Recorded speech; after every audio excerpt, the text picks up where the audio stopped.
udah di depan mata lagi nih. Bagi penggemar masakan pedas, jangan lewatkan referensi kuliner etalase kali ini. Selain sambal uleg dari Indonesia, ada banyak makanan pedas di dunia yang gak kalah seru buat dicobain. 2 di antaranya berasal dari India dan Portugis. Langsung aja ya, ini dia yang pertama.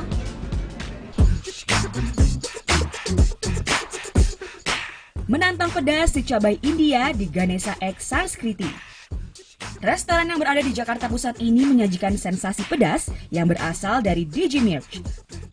Bubuk cabai yang terbuat dari cabai keriting Kashmir. Salah satu menu masakan andalan restoran ini adalah tandoori chicken.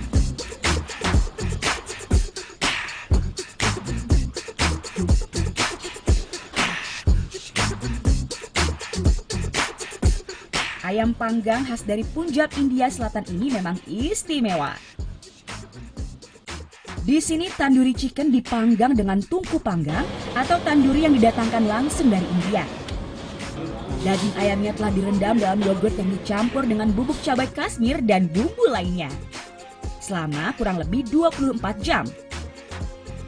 Bubuk cabai Kashmir menghasilkan warna merah yang menggugah selera.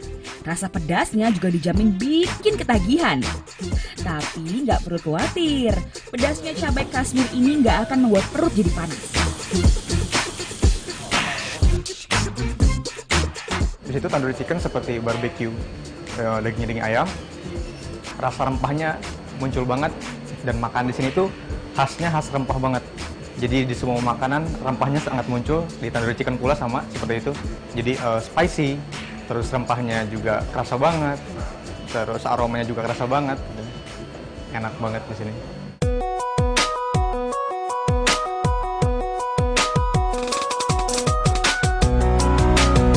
Nah, kalau yang satu ini, pedasnya juga nggak kalah menantang.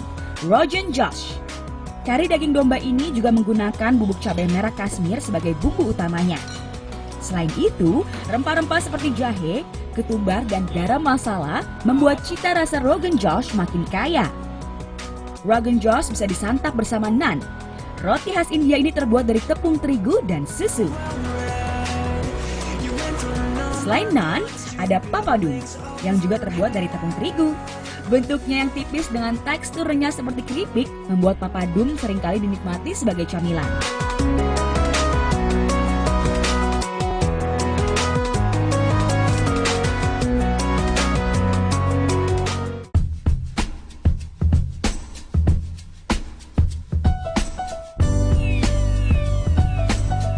Puas dengan menu utama? Yuk icip-icip hidangan penutup dan minumannya. Manis legitnya gulab jamun dan ras malai jadi pilihan kali ini. Gulab jamun, kue bola-bola manis ini terbuat dari susu dan buah yang dikeringkan. Gulab jamun disajikan dengan sirup gula yang manis. Sementara rasa malai adalah kue bola-bola yang disajikan dengan rendaman susu. Menu minuman ini juga gak kalah menarik untuk dicoba. Yang khas dari India ada jaljeera. Minuman ini terbuat dari buah lemon, jaljeera powder, dan daun mint. Jaljeera memberikan sensasi rasa asin dan asam yang unik.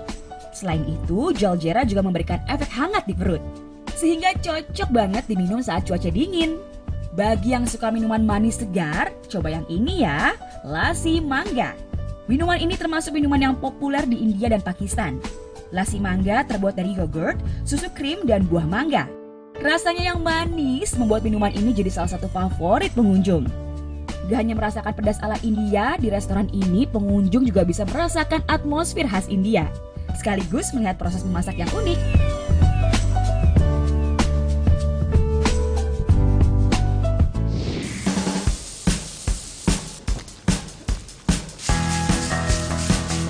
Selanjutnya kita bergeser ke Jakarta Selatan. Pedas ala Portugis siap menggoyang lidah. Yup, di sini tempatnya, Casa de Peri. Dalam bahasa Portugis, Casa de Peri berarti rumah cabai. Sesuai namanya, dijamin menu yang ada di sini bakal bikin ketagihan dengan rasa pedasnya. You say it's not what you do, it's what you're thinking of. Well, I think it's just an excuse.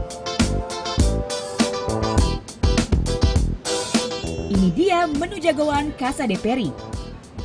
Untuk appetizer ada garlic peri-peri chicken livers. Hati ayam dimasak dengan baluran saus peri-peri dan bumbu bawang putih.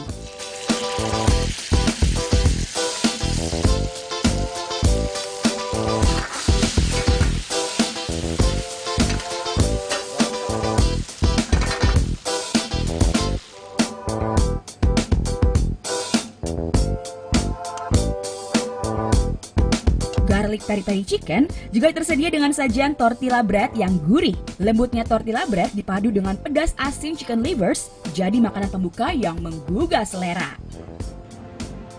Untuk hidangan utama, ada peri-peri chicken rice paella.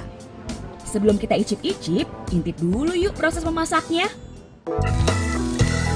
Peri-peri chicken rice paella terdiri dari chicken tenderloin fillet yang disajikan bersama paella, nasi berbumbu rempah khas Spanyol.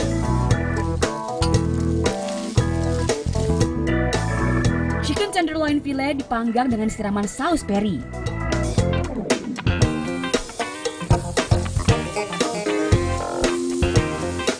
Begitu juga dengan paella. Selain disajikan dengan irisan paprika, bawang, dan tomat, paella juga disiram dengan saus peri. Yup, saus peri-peri memang jadi daya tarik utama semua menu masakan Casa de Peri. Saus peri yang pedas menyengat ini terbuat dari cabai India yang terkenal pedasnya. Tapi nggak cuma pedas, saus peri juga memberikan sensasi rasa asam yang unik. Cerita rasa asam saus peri berkaitan dengan sejarah. Saat bangsa Portugis mencari rempah-rempah ke Asia, cabai India termasuk salah satu yang dibawa serta. Tapi cabai India nggak cocok ditanam dengan iklim Portugis. Cabai India kemudian ditanam di Afrika Selatan yang kondisi iklimnya mirip dengan India. Namun kondisi tanah yang berbeda membuat cabai India menghasilkan rasa asam selain pedas.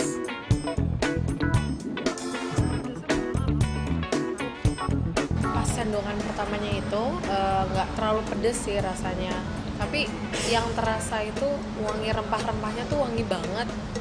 Dan pas udah beberapa suap kita makan ras paella itu, rasa pedesnya udah mulai terasa. Dan tadi kebetulan kan mesennya extra hot, jadi emang rasa pedesnya tuh bener-bener rasa pedes. Enak banget deh pokoknya. I wanna see you peacock, cock, cock, you peacock, cock, you peacock, cock, cock. Dessert andalan Casa de Peri ini juga dijamin bikin ketagihan. Baked Peri Apple Tart. Potongan apple tart disajikan dengan ice cream vanilla yang lembut. Rasa manis yang diberikan es krim vanila dan asamnya apple tart ampuh jadi penawar rasa pedas saus peri-peri. Masih mau yang segar-segar? Coba menu minumannya. Ini dia, Sangria Strawberry. Minuman ini terbuat dari orange juice ditambah soda dan potongan buah strawberry. Take a bow, baby, let me see what you hiding under. I want the jaw dropping, eye popping, head turning, body shocking. Casa de Peri menawarkan 5 tingkat kepedasan untuk saus perinya.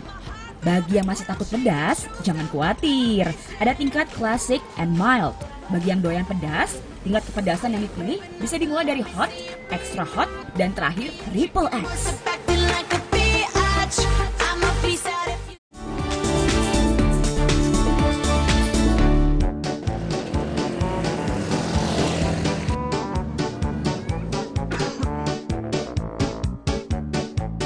Ada banyak pilihan untuk menghabiskan akhir pekan bersama keluarga. Kali ini, Etalase punya 2 referensi tempat berlibur sambil mengenal alam dan satwa.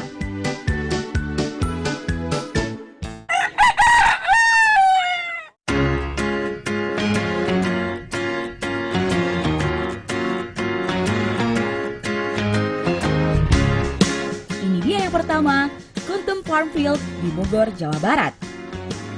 Tempat ini menggabungkan konsep rekreasi dan edukasi, sehingga cocok untuk tempat berlibur anak-anak. Cukup membayar Rp25.000, berbagai macam aktivitas bisa dilakukan di sini sepanjang hari. I talk myself out, I get all worked up, then I let myself down. I tried so very hard not to Dengan luas 6 hektar, Kuntum Farmfield terbagi atas beberapa bagian. Begitu menginjakan kaki di Kuntum Farmfield, pengunjung bisa langsung berinteraksi dengan sejumlah hewan-hewan yang jinak. Ada kambing, sapi, domba, kelinci, dan marmut. so we can work it out. Area ini tentu menarik bagi anak-anak. Dengan mengenakan topi caping, pengunjung bisa merasakan jadi petani atau peternak. Just haven't met you yet.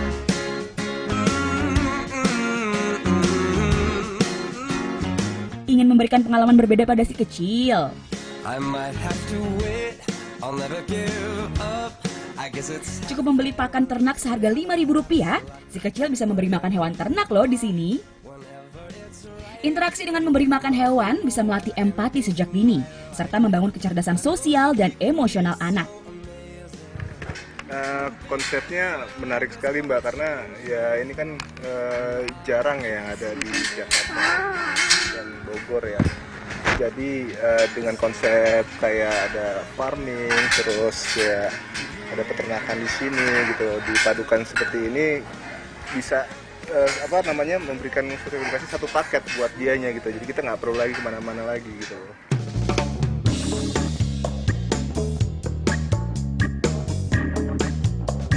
Selain hewan ternak, di sini terdapat berbagai koleksi ikan.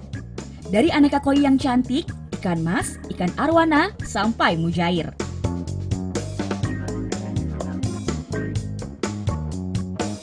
Bagi yang gemar memancing, tersedia kolam pancing seluas 2.500 meter persegi.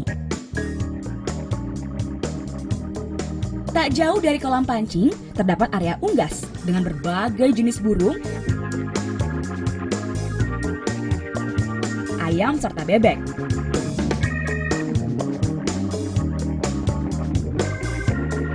Di sini pengunjung juga bisa berinteraksi langsung dan memberi makan. Selain interaksi dengan satwa, pengunjung juga bisa membeli sayuran hasil panen. Tapi nggak cuma sekedar beli loh, pengunjung bisa petik sendiri sayurannya. Berawal dari koleksi tanaman organik, Kuntum Farmfield berkembang menjadi wahana wisata dengan koleksi aneka hewan ternak. Selain menjadi tempat tujuan wisata keluarga, Kuntum Farmfield juga menjadi sarana wisata edukasi bagi lembaga-lembaga dan sekolah. Rata-rata setiap harinya di tempat ini dikunjungi 100 orang. Suasana yang nyaman dan bersih membuat pengunjung betah berlama-lama di sini.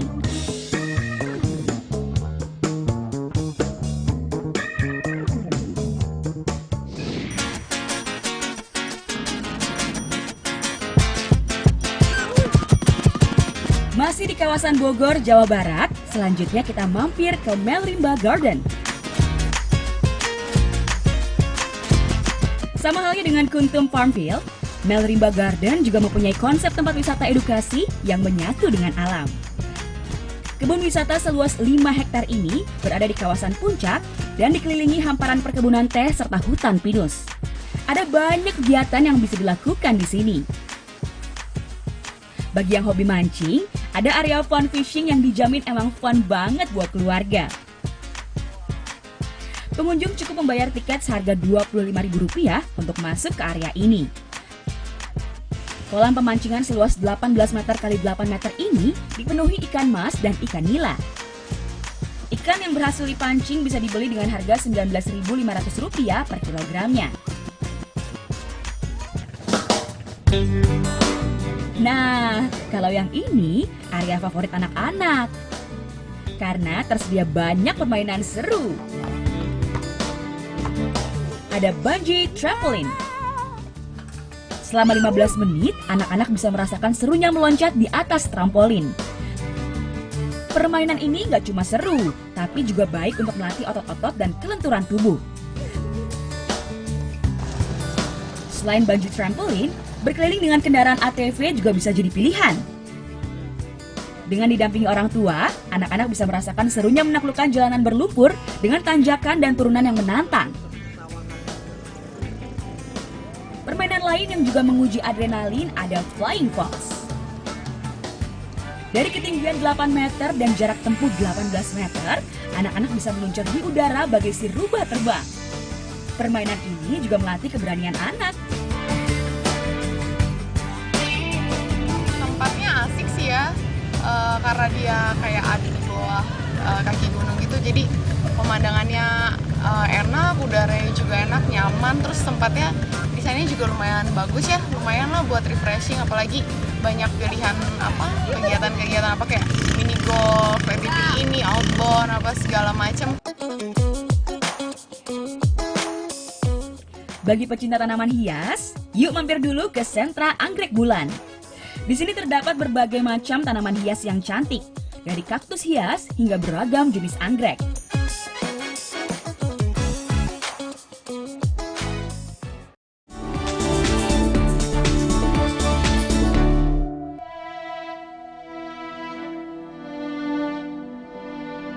Mutants, we now find ourselves on the edge of extinction. You'll need to go into the past to end this war before it ever begins.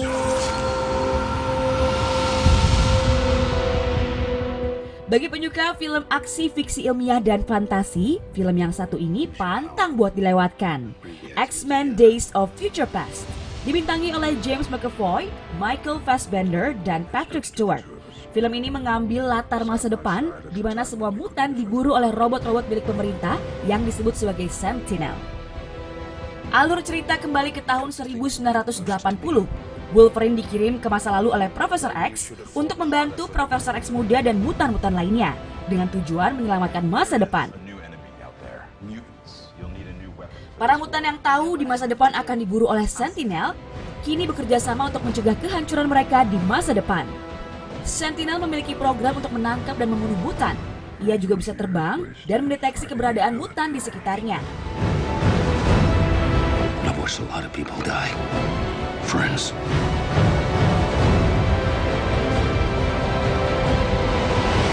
Nah, penasaran dengan aksi Logan kembali ke masa lalu untuk mengubah sejarah?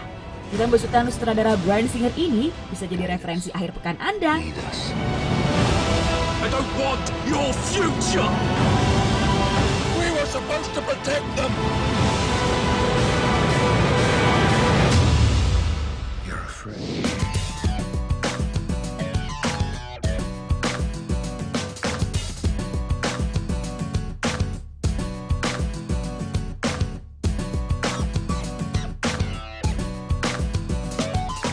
Bagi yang gemar berolahraga dan mencoba hal baru, referensi etalase kali ini bisa jadi pilihan.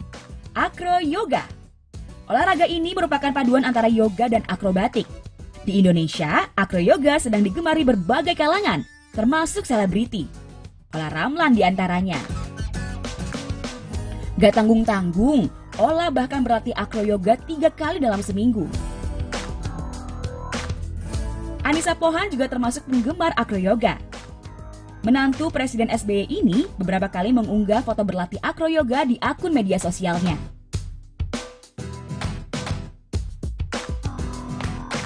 Acro Yoga memang bisa menjadi alternatif seru bagi pecinta yoga. Olahraga ini pertama kali dikenalkan oleh Jason Nemer, seorang atlet gimnastik kebangsaan Amerika. Acro Yoga biasanya dilakukan lebih dari 2 orang. Pemain yang berada di bawah disebut base, dan yang berada di atas disebut flyer. Jadi acro yoga itu tidak harus dengan 2 orang, acro yoga itu bisa beramai-ramai gitu. Jadi adanya ikatan komunikasi dan ikatan antara 1, 2 orang, 3 orang itu yang kita mau di dalam acro yoga. Jadi dengan adanya ikatan itu, kita akan menumbuhkan rasa kepercayaan terhadap satu dan yang lainnya.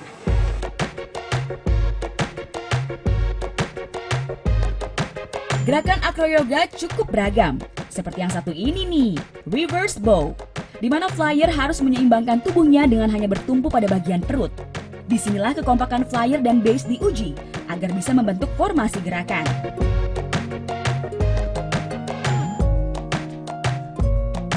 Selain melatih kelenturan dan keseimbangan tubuh, acro yoga juga membantu meningkatkan konsentrasi dan menghilangkan stres.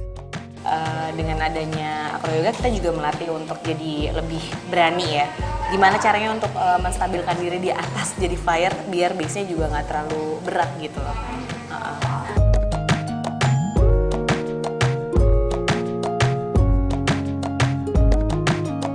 Walau terkesan sulit, acro yoga bisa juga dilakukan oleh pemula. Bahkan bagi mereka yang belum pernah melakukan olahraga yoga. Acro yoga cocok bagi yang ingin merampingkan perut. Karena olahraga ini memang berkonsentrasi melatih kekuatan otot perut sehingga membentuk formasi gerakan.